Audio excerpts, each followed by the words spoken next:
Welcome back to Subscribe Reviews.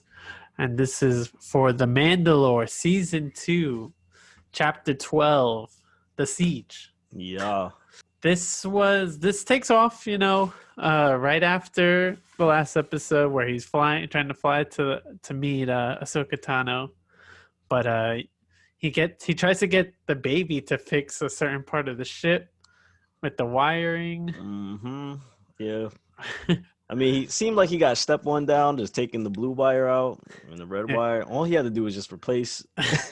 Very simple instructions, but as a 50-year-old kid, I guess he still can't follow, very basic rules. So repair led them to head back to a good old place we seen in season 1 for some additional repairs. Yeah, back with old Cara Dune, and we see the place where he met the armor. It's abandoned now.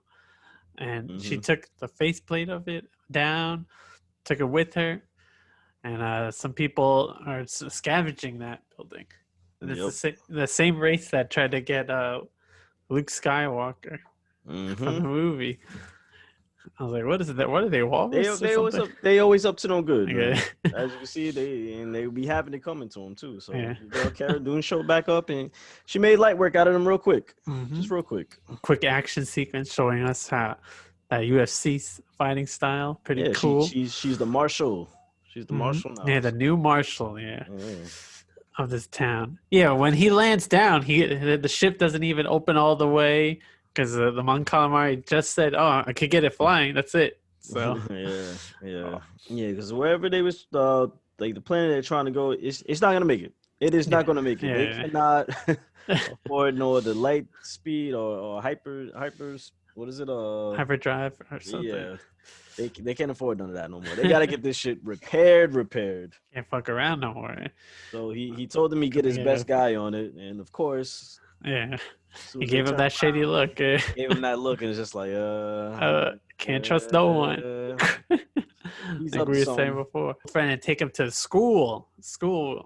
Though the town is all good now after they got rid of the Empire. No more Bounty Hunters Guild 2. So yeah, man, they got schools now in Navarro. It's good, man. Reminds me of Fable when you save a town or clear out all the things in town, and you said build up next time you visit it. So they're prospering. They're prospering now, doing good things in the community. I see. And he asks him to do a job because you don't see anyone, and every time Mandalorian sees someone, they need something from him. So, and they want to get rid of the last remnants of the Empire on that planet. They had like a little base there, stockpiled with a bunch of weapons. So he was worried that they might try to clamp back. People might try to sell a lot of those weapons on the black market. It was going to become a hot spot. They try to maintain peace. They got schools now. They got kids doing the right thing. They ain't trying to have all that nonsense going on. So he's like, hey, you showed up at a perfect time. You need this ship repaired, and if you just help us with this one small little thing of getting these last bit of remnants from the Empire out of here, you'd be good to go. Yep. All right. And when he tells him about the plan, we meet an old friend from the first episode, his first bounty, which I didn't know was played by that guy from SNL. So, which person was this? Oh my God, because he sounded familiar, but I forget who played him. When the baby's left off with at the school, he looks at that blue macaroons. And the kid didn't want to share. I don't know. It's like, how could you not? Look how goddamn adorable he is. Like, but that's school children, man. They wanna. No one's ever friendly to the new kid at all. He was only there for maybe an hour or so. Yeah. He just wanted a macaroon. One. He was hungry. He's a little baby. Like, come on, you can't give him one macaroon, little punk ass macaroon. Now you lost all of them. Look at you. He's seen like, all right, I gave you a choice. You could either hand them to me, just give me one, or I'll take them from you by force, literally. We still see that he could use the force when he actually wants to, instead of when there's danger. So. Yep. He's like, I guess it's showing he has a little bit more knowledge about it now. What he could do. Yeah. Because the first time because it was first we only seen it in very critical moments, like life or death moments. We would always see it in season one. The only time he used it, now it's kind of just like he's learning. I guess he's learning more that he has a little bit more control over it. So Yeah. just to Quick take a learn. bag of macaroons, he'll use it if he has to. And then we see that, yeah. And then the first bounty, he's 300 years in servitude to your boy. 300 years a slave right Yeah, now. Mithril. Mithril. Horatio Sands is the one who. Yeah, Heiress. Yep. Okay. Yeah. And he's slim. I'm glad he got his Mhm. role back. So Yep. he was funny, and he drives them out to the base, the dam, and they start attacking it, and they said it was a skeleton crew, but the Empire is there in full Yeah, force. nah, they were still left over there. They were just waiting around. Yeah. you know. And But they as you can see, like later on, they were waiting around for for a specific good reasons. They reason. were Yeah. still doing work there. Yeah, and then like when they try to shut down the lava thing so they could set up the whole base to explode, he makes a guardrail joke, which there's never guardrails in the Empire in Nope. any of the Empire structure. That's Which the thing. They be building the most wildest ships, the most biggest, most expensive projects. Planets. I mean, ships that can literally destroy planets, but they always have the most goofiest flaws Yeah. with these fucking ships. Like they like glaring things that they just oversee. Like this. I'm like this. Never. No one in the blueprints just go over like, are we missing anything here? Like something, any major safety concerns we should probably implement before we begin, construction? No, nothing. All right. All right. I can understand how, like, how some places where you have to stand up to keep your job, they don't want any chairs around. So Mm-hmm. we don't want you leaning on these rails. You might fall off. They're gonna fall off anyway. Exactly. So it doesn't make sense. As you can see, safety is not a concern. Yeah, Fire. could easily be replaced. That's the message they're sending. Mhm. But You fall off. That's your own stupidity. All right. If someone shoots two torpedoes into your like exhaust port and the entire ship blows up, that's also our fault too. Then we see as they go through the ship because like they're getting chased down. We end up seeing that there's clones made, or like Snoke looking clones. Yeah, they kind of look like it. So it's a little bit of speculation on what these things they could be the what do they call the dark troopers look like when they were working on, but the clones that they did show in those tanks did look very Snoke like. And from what we know of not the last Jedi, the Rise of Skywalker, when we get that scene with Palpatine, we do see a bunch of tanks with a bunch of different Snoke bodies. So they've been trying to make this guy forever or find like a vessel, I guess, for Palpatine is what I'm assuming. Yeah. Because they don't explain it in the movies. You have to find a book and buy a book to know that Snoke is a failed copy of Palpatine. Yeah, but that was one of the main glaring issues with the movies. I think we talked about last week that they didn't really focus on story. Yeah. So at least we'll get that backstory. That's what it looks like with this one in the Mandalorian.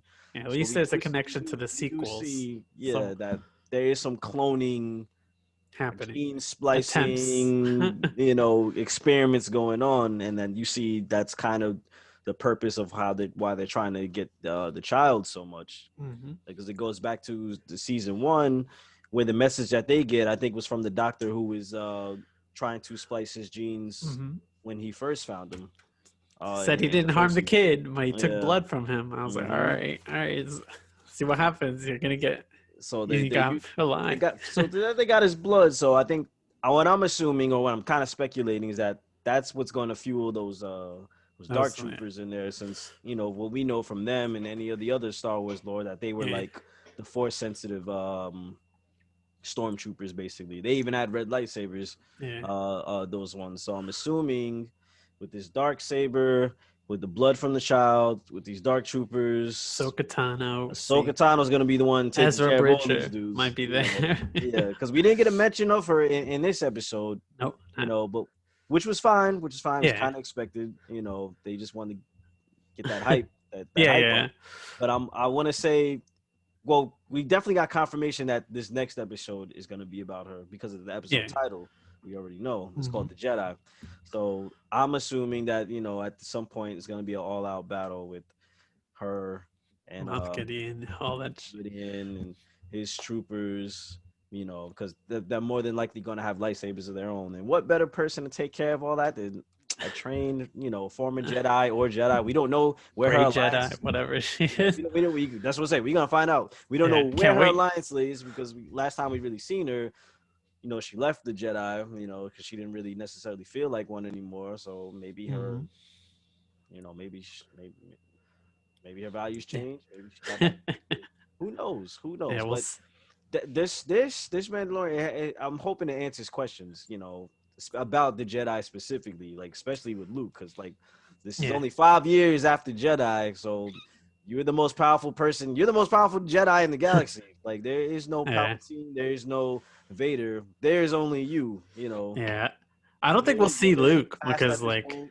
yeah, I because like all the I don't know if we'll Jedi, see him, but Kylo Ren killed all the Jedi, but there should we'll be a get a mention of him. mention. We'll get a mention. Yeah, I don't want to say we'll see him because I don't think if they were to ever show Luke Skywalker in the Mandalorian, had to be CGI. it'll be a separate season. I don't think it'll Yeah, be yeah. CGI. It We'll wouldn't see be him, this one. but it won't be the season because they're not gonna want to overshadow Ahsoka. Ahsoka Tano's Yeah, live action appearance, yeah. by bringing in Luke. So I think Luke will get a mention of him. Maybe we'll get a mention of him. Hmm.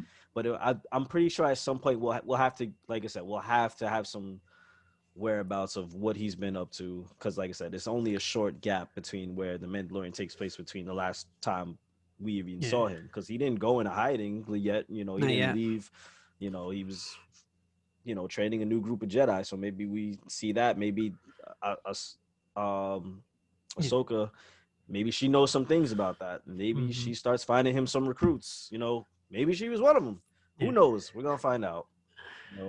Would be crazy. That. yeah. No, I wish I could hate that because I was gonna say, would it be crazy like one of the Knights of Rens was Ahsoka Tano this whole time? Oh, Like, I'm like, nah, they didn't even have lightsabers at this yeah. point. Always. It'll be funny, like, if Yeah. one of her, like, people she trained that betrayed her or something like that, Mm-hmm. and then Yeah, joined the Knights of Ren, something yeah. like. And But that's what I say. It seems like this is kind of setting up some stuff for what we see in the future because I think we're gonna see how the First Order even kind of came into play. hmm yeah, So, maybe it was Moff Moff Gideon who Gideon, kind of yeah, like leading the ship. started. Yeah, got this ball rolling. So I don't know. It's a lot. That's what I like So about much, this season. It's been a lot of like setup, especially within this episode. yeah, It was a short episode, but there's a lot of things going on that kind of set up a lot of questions. Is like, okay, is this where they're going? Was that Snoke? Was yeah. those Palpatine vessels they were trying to create, or Well, we find out next week. is this We how find- exactly? Is this how the First Order kind of got started off? Because one of the people on the ship, she kind of mentioned it. They said the new era. Mhm. So we know this was the fall of the empire already happened. This is just the last remnants of everyone who's still alive from it, basically. So I'm just assuming that new era Yeah, is the transition to the First the Order. First Order. Hmm. So Yeah. So yeah, then we get the usual escape from the ship, it's all that stuff, mm-hmm. and I think they take the little tanker thing and they rode over their old speeder, and Mm-hmm. and your boy hits his shots on a couple of speeders, all that stuff. Mm-hmm. It was a nice scene, and then the Razor Crest is fully prepared, and he kills all the TIE fighters, and they're like. Yeah, Baby Yoda throws up those macaroons after all those flight stunts and all that spinning. Yep. Couldn't quite keep it down. Yeah, So. it's hard for like dogs are like that, and when they are in the car for a long time. He's a little kid. It's like taking Yeah. a kid on a roller coaster. Yeah, Right after he he just was ate having fun hot too, dogs, and waving his Zeppels hands in and there. candy apples and soda. uh, so then we see the new Republican officer from Kim's Convenience back again, Mhm. being like, "Oh, what happened?" Writing it down. because this is like 5 years after the war, so you probably get tired, and he's old as hell, so he's probably been through a lot of shit. So he's almost over this. he's in autopilot mode. So. Yep. And we see Cara Dune is from Tatooine. No, from Leia's planet. Fucking Alderaan. Yeah. Alderaan. Yep.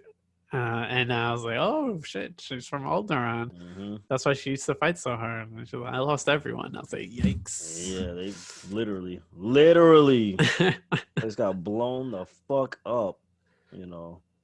Yeah, so we'll see. And then he leaves the New Republic badge, and I was like, all right, maybe she could, if people like her enough, maybe she'll get a spinoff, but probably not. Yeah, but. if her politics don't get in the way. Yeah. Everyone's trying to call it kids. Like, you know, yeah. I was like, why? Yeah, man. Apparently she's been on an anti-mask, like, you know, thing. So it's just like, ain't a good look, girl. Like, especially this week where the most cases are popping up. I know. So she might have ruined her chances. But we'll see. Yeah. And then the biggest Bo-Katan a spinoff, man. She was badass. Oh, yeah, I like Bo-Katan spinoff too, because then you get everyone else that's with her. Yeah, more stuff.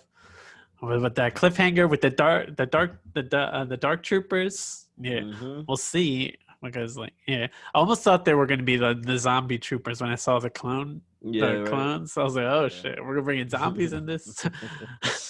Yeah, but now I'm assuming the blood from the child is going to power them to be, you know, force sensitive. Yeah, the scientist said the M count because they don't want to say midichlorians. Exactly. We knew what he meant when he said M count. You might as well said the word. Don't say M count. A word we haven't heard in years. Have they even said that? Have they even said it past episode 1? Like, I can't even remember if he was even mentioning episode. Damn. I'll have to go back and watch them. Probably. I don't even know. I think the only time we heard that word was, you know, when they created it for that movie. You know, so, but they had to be subtle with it. The M count. Yeah. Like, shoot, we don't say that word out loud. So. But I like the episode. It was a lot of setup. Probably my least favorite episode, but still, you know, still so much like cliffhangers, so much information. So it's pretty good. Yeah, the setup is what I like the best, especially towards like the end half. Like it wasn't bad, like, you know, for the first 2 bars. Like I was fine with it, but it was the later half that kind of really got you hyped for the next episode. Kind of like how some stuff in the last episode. But if I gave it a rating, I would say it's pretty average, like 7. Like I would give it a good 7 out of 10. You know. Yeah, give it a 7 too. And it's Apollo Creed's first directorial debut. Carl Windham. Yes, yeah. So that's pretty good. But next week is the big episode. The Jedi. I'm assuming that will be a longer episode because we've been getting pretty short, like maybe 30-40 minutes episode. I want to assume this next episode will be about 55 minutes. Are they going to drop the merch for her that same week too? Because that's Black Friday, so all that is Ahsoka Tano. So see that Black Series lightsaber going on sale. So there's a lamppost that I was gonna buy the black saber. I was like, all right. So we gonna find out. It is kind of perfectly timed. You know, now that I think about it. See, and she has the katana lightsabers that are white. So last time we saw her, so it'll be interesting to see those in live action. The live action debut, Rosario Dawson. I believe in her. I don't think I've ever seen Rosario Dawson in a role that I didn't like. You know, honestly. Yeah. So, the only time I felt bad for her was when she was overworked at Netflix. So she's in all those. She was bouncing Marvel back shows. between Daredevil, Luke Cage, Jessica Jones for like an episode or so, then back on Daredevil, Luke Cage again, Iron Fist a few episodes. Then she had to do Defenders. Yeah. Like, God damn it! Like, shit. Well, all right. That will conclude our episode, and we'll see you next time. Peace. Peace out.